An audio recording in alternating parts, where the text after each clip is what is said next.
C'est une filière, je trouve, très intéressante parce que les meuniers du département viennent chercher le blé dans nos exploitations.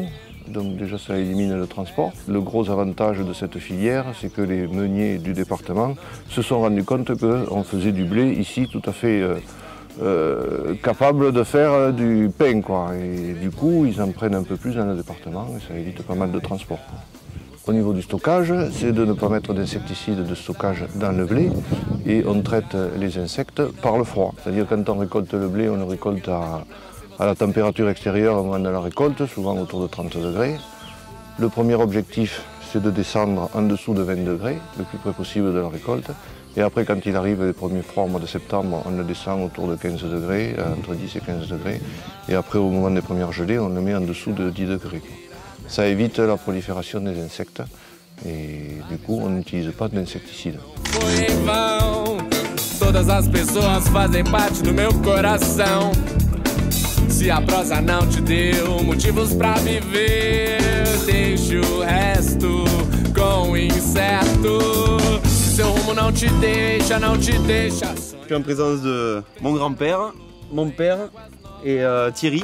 Donc on est meunier depuis 8 générations, donc je suis la 8e génération et fier de l'être. Donc là sur le département nous sommes deux meuniers à écraser le blé lotois et à produire le croustillote. Les meules, oui, elles tournent à peu près depuis 1750. On a des actes notariés qui remontent à cette date-là, oui. Et on est donc, c'est la 8e génération qui est en place. On écrase le blé, on fait une type 80 ou une type 150. Puis après on écrase aussi le sarrasin ou le blé noir, on appelle aussi le blé noir. E ainsi que a farine de maïs. Não há regra, sentimento nem inspiração. Se você se vê preso e não consegue liberar o seu desejo. Na levada samba rock, tranquilidade. Rap é a pegada pra falar de amizade, liberdade para ter felicidade. Viva como queira com responsabilidade. Nessa vida temos uma missão, nada do que acontece. Ce croustillote, c'est un petit peu l'antithèse effectivement du pain en général, puisqu'on demande une farine très faible. Alors qu'en qualité boulangère, en général, on demande une farine forte. Nous, on travaille avec des farines très faibles, farine du terroir, non améliorée, et des blés pauvres qu'on appelle. Et avec ces blés faibles, on arrive à faire un pain qui a énormément de goût.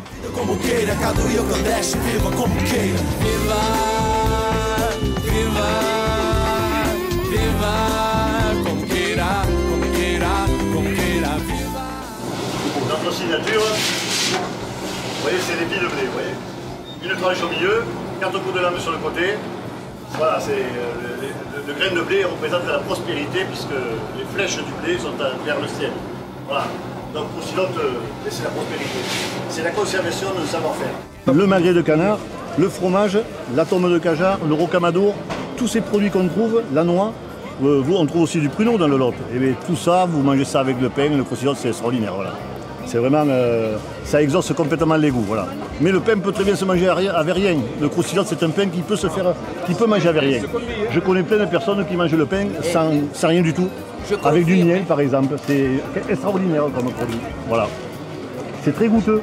C'est un pain au levain. C'est pas un pain qui est insipide, qui est fade, qui est blanc. Non, pas du tout. C'est un pain fait avec du type 65 en farine. C'est un pain qui est fort en goût.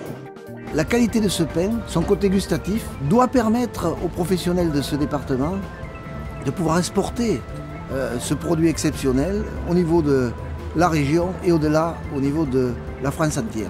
Donc je considère moi que c'est un débouché économique important. Et puis si on arrive à avoir le croustillote labellisé, alors là je crois que sur l'image du département et de la profession, ce sera quelque chose d'exceptionnel.